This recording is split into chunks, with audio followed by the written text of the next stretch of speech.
उपयोगी रहेगी। फ्रेंड्स, आज की हमारी मुलाकात एक और कारण से भी विशेष है। इस साल भारत G20 की अध्यक्षता कर रहा है और जापान G7 की।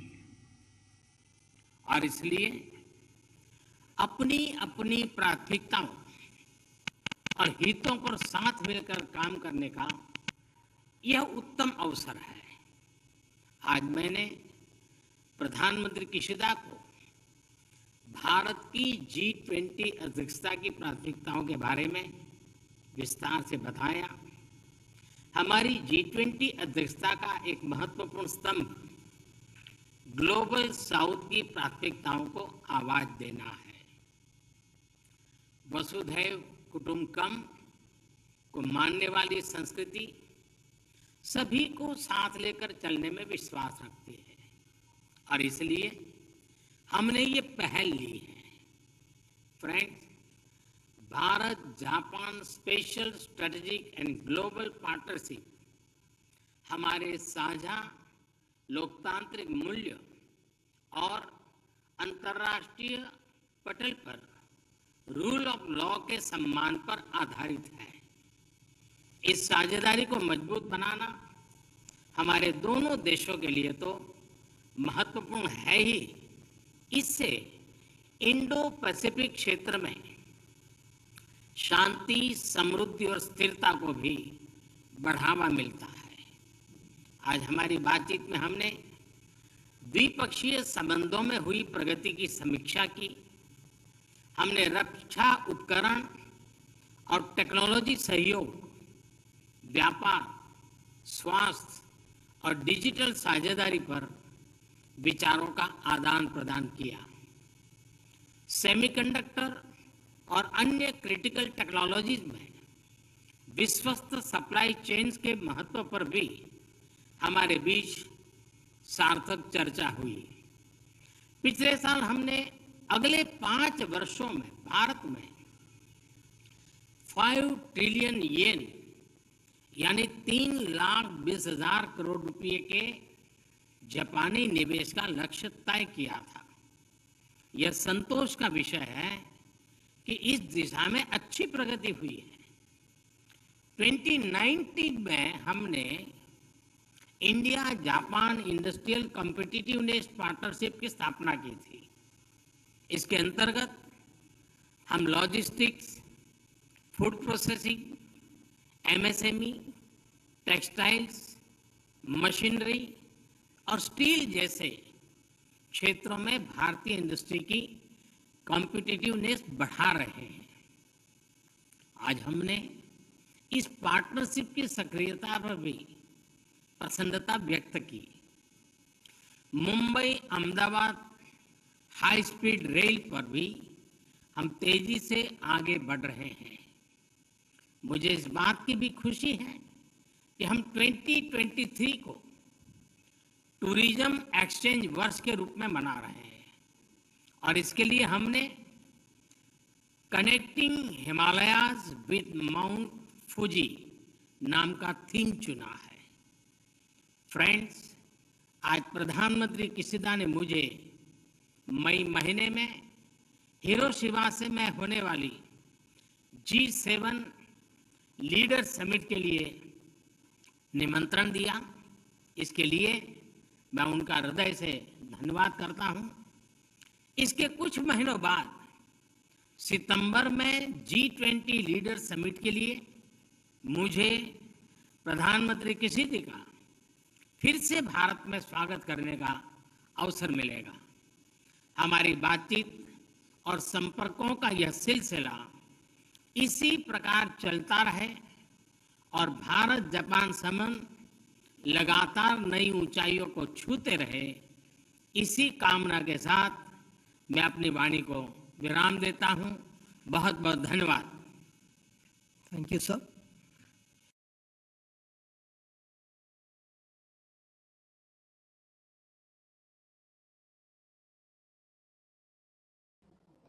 जिस पे कुछ लोगों ने कमेंट किया है, पर मुझे लग रहा है कि the full import of those statements has not really been understood. One of the statements he's made is that we are facing, and I'm quoting, quote, we are facing an attack on the basic structure of Indian democracy. In the Constitution, India is defined as a union of states, and that union requires a negotiation. And then he goes on to compare the Indian Union with the European Union. Now, if any individual, a private citizen, goes outside the country or inside the country, he has a freedom to speak. But along with that freedom to speech comes what I call the need to have a sense of responsibility.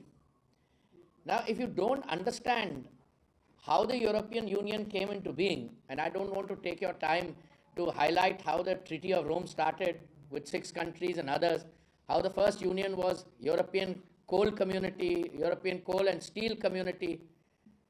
These are sovereign countries which have joined in order to produce, at the end of the day, some kind of a customs union, a tariff union, and where they've even decided to have a common foreign and security policy. These are independent states.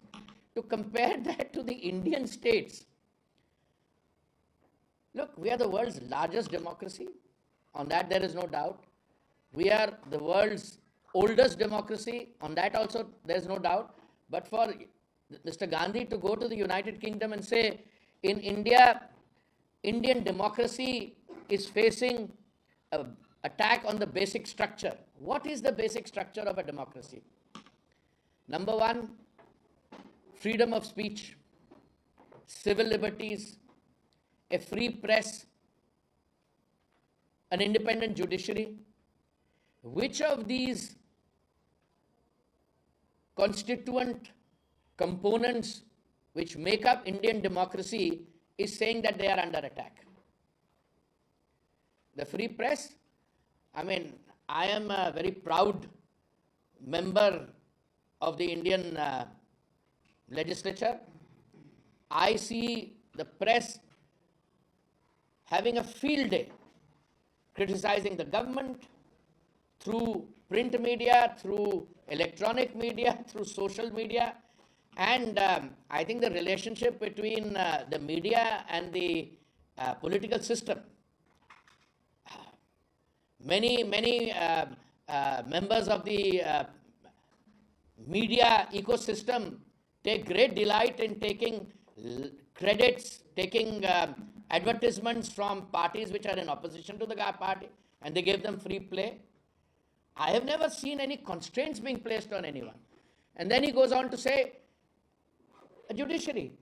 I just saw a participation by very eminent members of the judiciary, including those occupying the highest positions in the judicial system. They say we are under no pressure. In any case, even if they were to say that there is a healthy interactive process going on between the judiciary and the government, there are certain things the government feels, and I believe rightly so, that in a separation between the executive, the legislature, and the judiciary, I mean, the executive has a role to play. Now, if the judiciary encroaches on that, it's our right to say that. But are they under any pressure? On the contrary, we have the judiciary pronouncing on how state systems are to be run. So, I think anyone who suggests, even as a private citizen, that Indian democracy is under threat, I think requires serious introspection.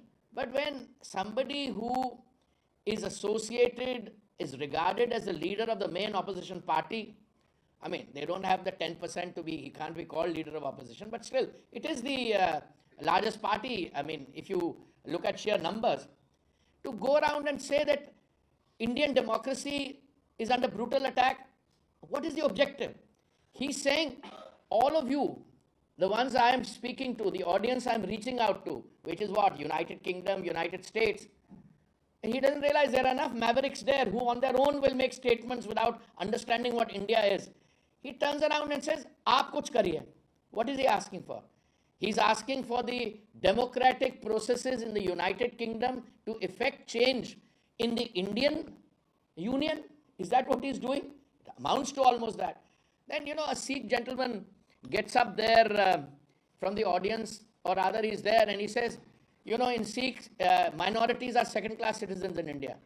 I don't know where he got that from. I mean, I was born in this country 5 years after partition. This country has given me everything that any member of a minority community could. All right, let's leave the Sikhs aside for a moment. He's talking about Sikhs, Christian. Abhi हाल में North East में चुनाव हुए हैं. Many of them have large segments of Christian population. So I don't know what it is about Mr. Gandhi's understanding. It's not just a flawed understanding. Is he playing to an agenda? But he should come clean. And to begin with, I think you need closure, and the closure will only come if he apologizes. And he should apologize categorically, unequivocally. An apology doesn't come in the form of, मैंने ये नहीं कहा, मेरे आपने ये समझ लिया, मैं कह कुछ और रहा था, etc., etc. Let me also, he made another comment, which I think it was during an interactive process. Somewhere he said that at the core of the BJP ideology is cowardice. I don't know what he was implying to say, or what he was trying to say. I mean, we have a situation on our hands where India today has moved from 2014, when we were the 9th largest economy, to being the 5th largest economy now. And we've enjoyed it because we replaced a country which was 190 years, subjecting us to colonial dominance. We are going to very soon to be the 4th largest economy. We have a country in which if you saw the Honorable Prime Minister's reeling off some basic statistics at the India Today conclave, what did you see? India is a success story in every form. Some time ago, somebody produced some report here and there and said, do this, and the talk of regulatory oversight. Where are banks failing? I'm not going into that sector, but if you cannot draw pride and a sense of satisfaction from the successes of our people, look at what he says about China. I mean, I am very clear that he's entitled to his view, but one of the things which he is fascinated by is the BRI, the Belt Road Initiative of China, and he hails that as a visionary, step. Does he realize that this BRI process here goes through the China-Pakistan Economic Corridor, which is CPEC, which is Pakistan-occupied Kashmir?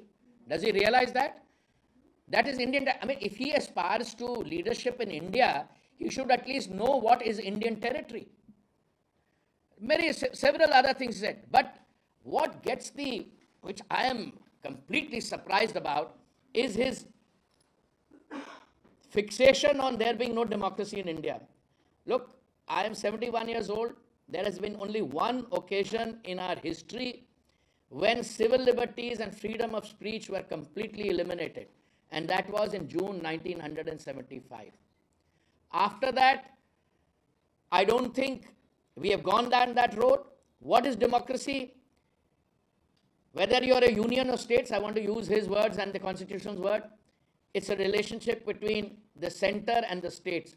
On how many occasions did a Congress government at the center invoke Article 356 in order to suspend and dismiss legitimately elected state governments? Most of you are aware of the figure. I think should be close to 1,000 times. His own grandmother invoked 356, I think at least 50 times.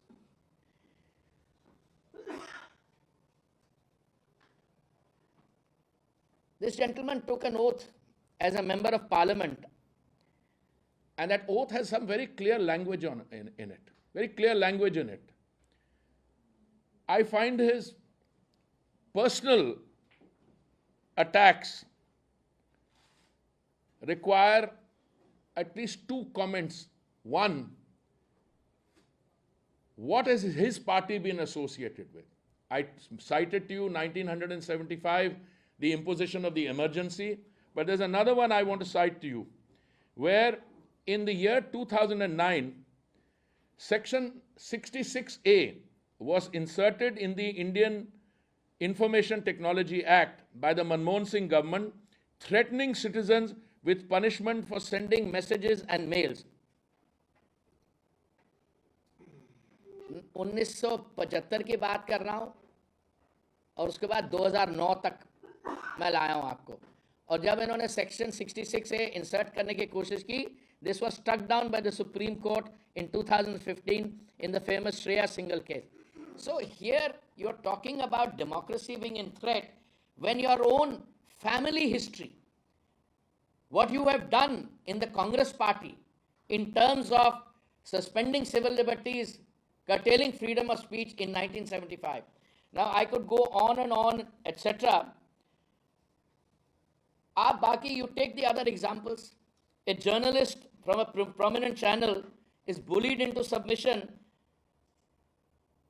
when his party was in power in Maharashtra. I have so many other examples, but I'm going to stop here because mujhe lagta hai if we have a time this thing and you have many other stories to comment.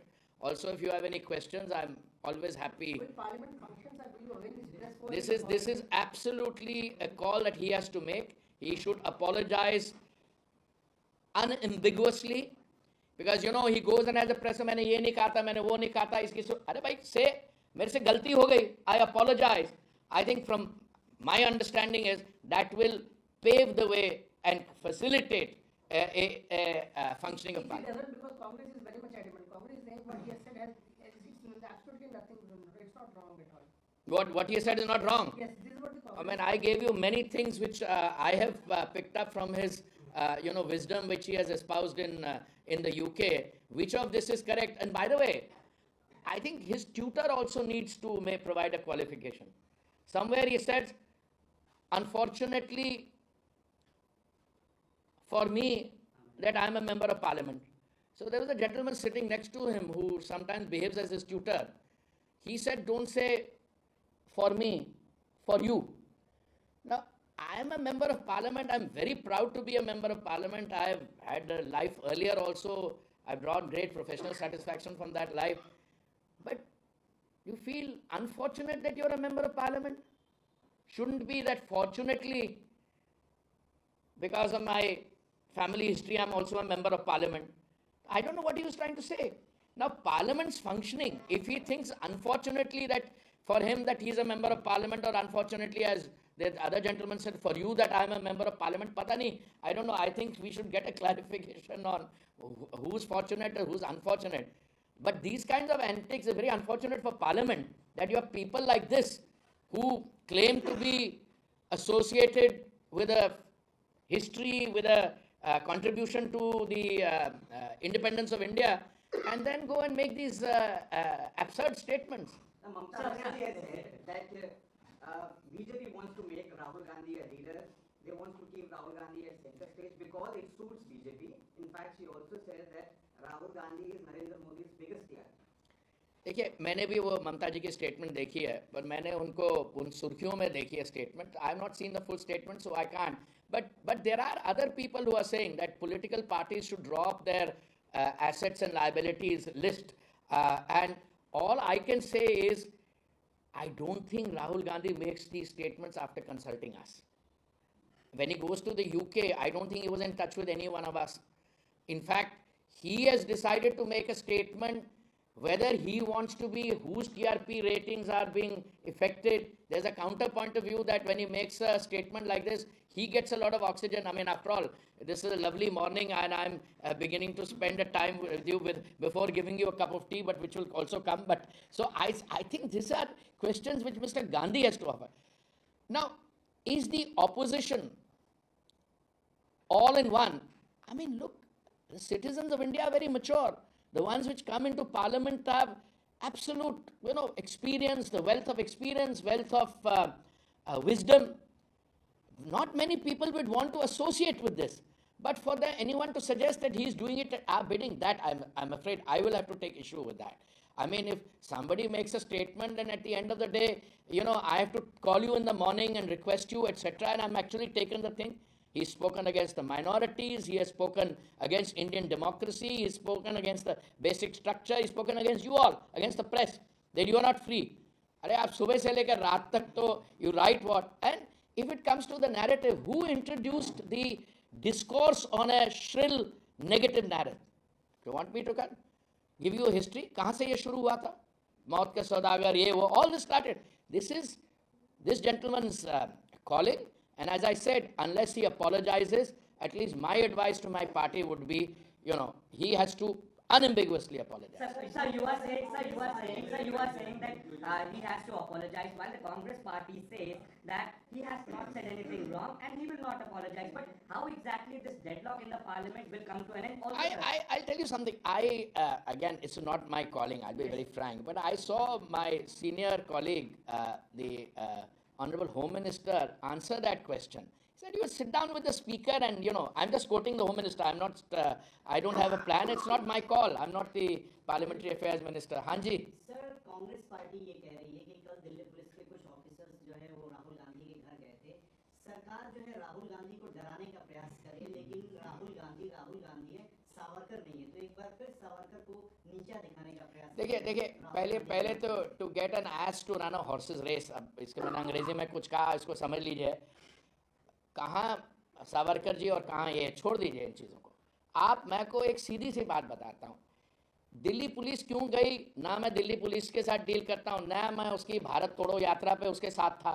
पर आपको मैं एक चीज़ बताता हूँ. He made some statement that some women had come to him and said that they had been sexually assaulted, or even used a stronger word than that. Now, if you understand our laws, my understanding for a long time has been that this is a very serious charge. If somebody has been so assaulted, then somebody is obliged to take cognizance. And once that cognizance is taken, the rest follows in automatic fashion. So if you don't take cognizance, then I think the concerned commission would be wrong. If you take cognizance, then somebody has to go and say, भाई साहब आपने ये statement की है. अगर आप इस कमरे के बाहर जाके किसी के बारे कुछ स्टेटमेंट कर देते हो, और आज सोशल मीडिया आप कह रहे हो कंस्ट्रेंट है, मुझे तो लगता है इतनी फ्रीडम किसी दुनिया में किसी देश में नहीं है.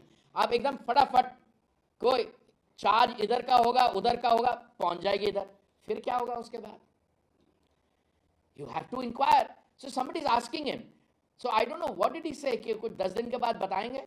Yes, short time, sir, for 7 to 8 days. 8 to 10 days.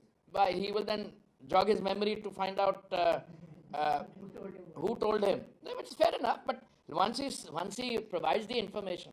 So I think democracy is a beautiful system where everyone is given equal opportunity in order to be able to. But if you run down the country, what really got my goat was, he said India is a union of states and it requires negotiation.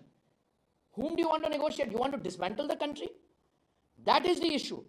When there were certain parts of the country, what is in India now, there was an instrument of accession. They joined certain parts, some princely states. He wants to open it, requires negotiation. No, I am appalled at some of these statements. Sir, one question regarding the state of Punjab, the situation seems to be turning out of the hand. Amritpal has now been declared as fugitive. How do you see this? I think you are touching on a very important subject that will require a separate press conference, and I'm sure.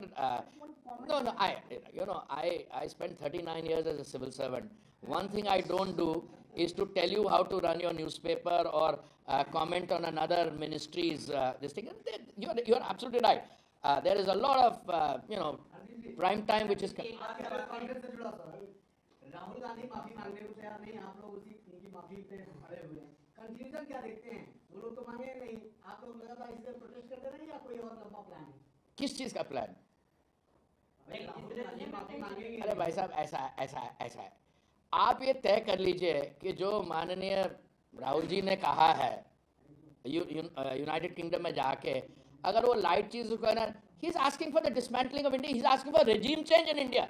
यहाँ पे हम उनके जो भारत के voter है उनके साथ तो उनकी दाल गल नहीं रही. ठीक है, दोनों हाउसेज में मिला के जो आंकड़ा 100 पे नहीं पहुंचता. ओके, फिर यूके जाके कह रहे हैं और कैम्ब्रिज में जाके कह रहे हैं माइनॉरिटीज की हालत बड़ी खराब है, democracy is under threat India. क्या उनके वोटर को यहाँ लाएंगे? नहीं, बस समझ नहीं आ रही. अब अगर आप सजेस्ट करेंगे हम इसको लाइटली नहीं और चलने दे. भाई साहब, मैं समझता हूँ कभी कभी ये लक्ष्मण रेखा जो होती है ना, on fundamentals, where it comes to the unity and integrity of an India, if a political leader is hell-bent on questioning that, I think he needs to apologize. Sir. Period. I think... Sir, just one last question, sir. So when you talked about Mamata Banerjee talking about Rahul Gandhi, but the way she said that is also a hint that clearly the TMC and the SP also, because Akhilesh Yadav was also there, have their equidistance from the Congress party. They've completely rejected Congress as a part of the alliance that they... Are you surprised? Are you surprised? मैंने बहुत समय पहले एक press conference की थी जब बहुत निंदा हो रही थी कि जब हम ये सेंट्रल विस्टा प्रोजेक्ट करने जा रहे हैं वहाँ ग्रीन कवर कम हो जाएगा, जामुन के पेड़ उखाड़े जाएंगे, और 106 पढ़े लोगों ने एक कोई स्टेटमेंट साइन की क्योंकि ये माना जाता है कि पुरानी पार्लियामेंट बिल्डिंग वो it is unlucky therefore you know. तो उस समय मैंने क्या करा, मैंने कहा भाई ये बड़े सीनियर लोग हैं, ये कैबिनेट सेक्रेटरी रह चुके हैं, विदेश सचिव रह चुके हैं, अब मैं क्या करूं इनके जो पढ़े लिखे। और फिर मैंने कुछ शब्द इस्तेमाल किया, मूर्ख है, और मैंने भी कहा 3 कैटेगरी के होते हैं, साधारण ऑर्डिनरी, असाधारण एक्स्ट्राऑर्डिनरी और चक्रवर्ती क्लास। मैंने कहा ये चक्रवर्ती क्लास वो लगते हैं। तो मैं अब क्या बोलूं, पॉलिटिकल लीडर जो पार्टी का लीडर है, obviously they will look at the future of their own party. Why would they want to associate with this kind of statement which made, and then if you project him as a leader of a combined opposition, तो नहीं होगा। But thank you very much. Thank you very much. Thank you.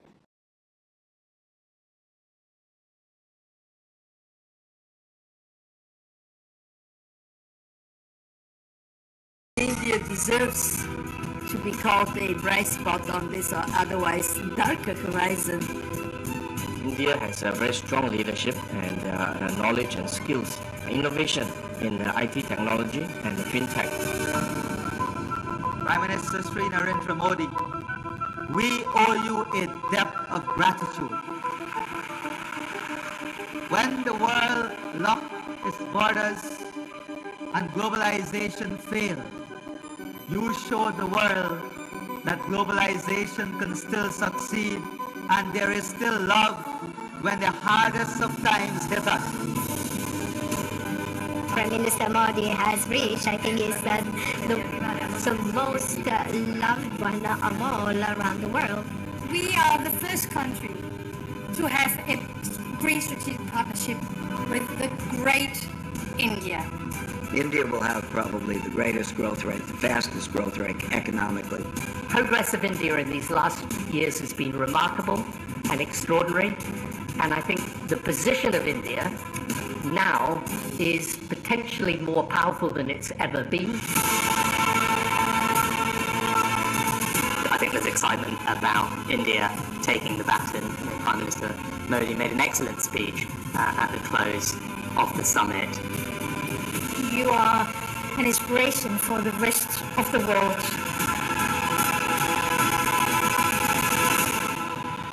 Ladies and gentlemen, driving the India moment. समय है, सही समय. Driving the India moment, our political rock star Narendra Modi. May I please invite our chairman and editor-in-chief, Mr. Arun Puri, to come up and say a few words.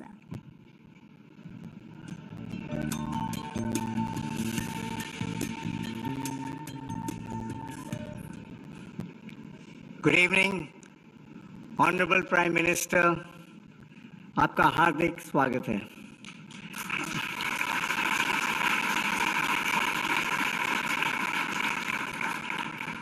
आप 7वीं बार conclave में आए हैं, इसके लिए मैं आपका बहुत आभारी हूँ।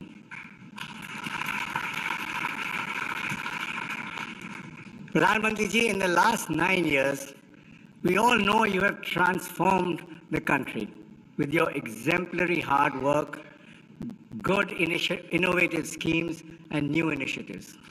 Your global outreach has been unprecedented. So a lot is known about your life. So, honored guests, I would like to mention just 2 aspects about the Prime Minister which I have observed. First, that he's very far-sighted. Somebody who works for him told me that while his team is still collecting the dots, the Prime Minister has already connected the dots.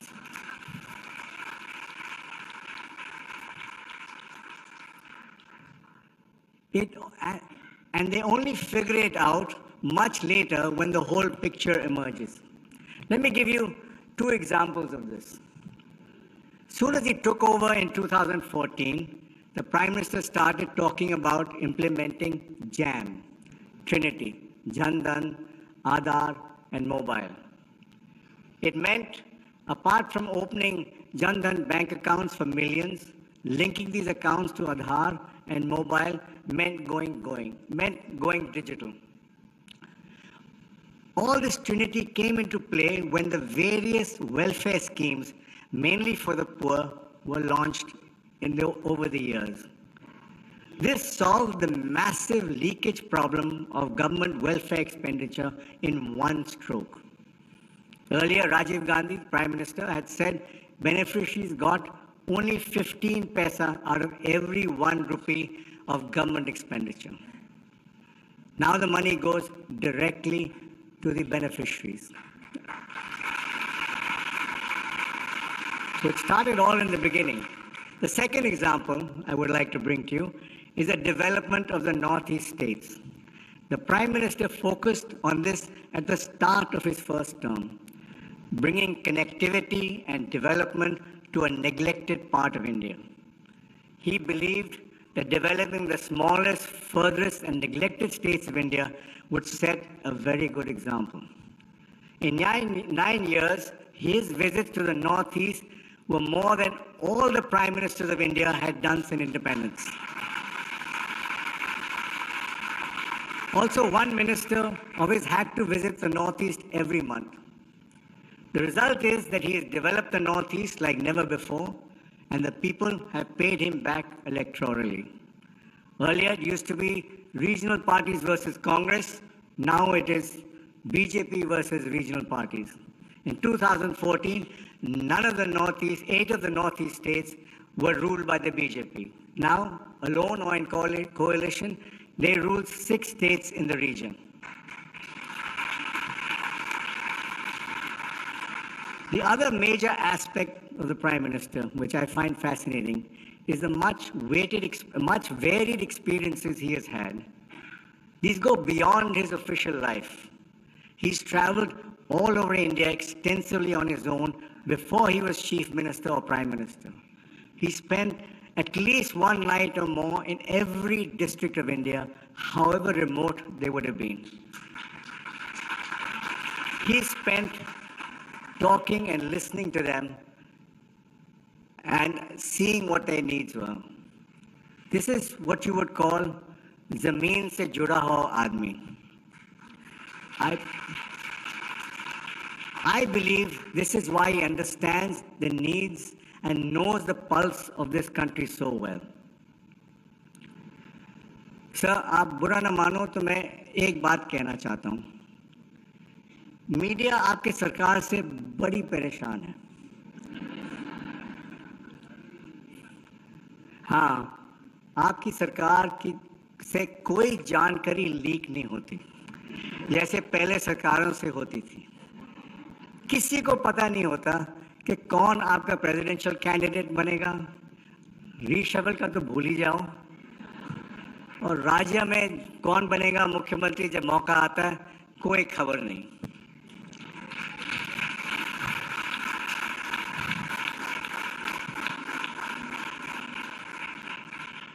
गुस्ताखी माफ. मैं ये भी सोचा शायद आपका इसका ये जवाब क्या देंगे. मैं बोलूं? आप बोलेंगे अरुण भाई मैं आपकी दुकान क्यों चलाऊं.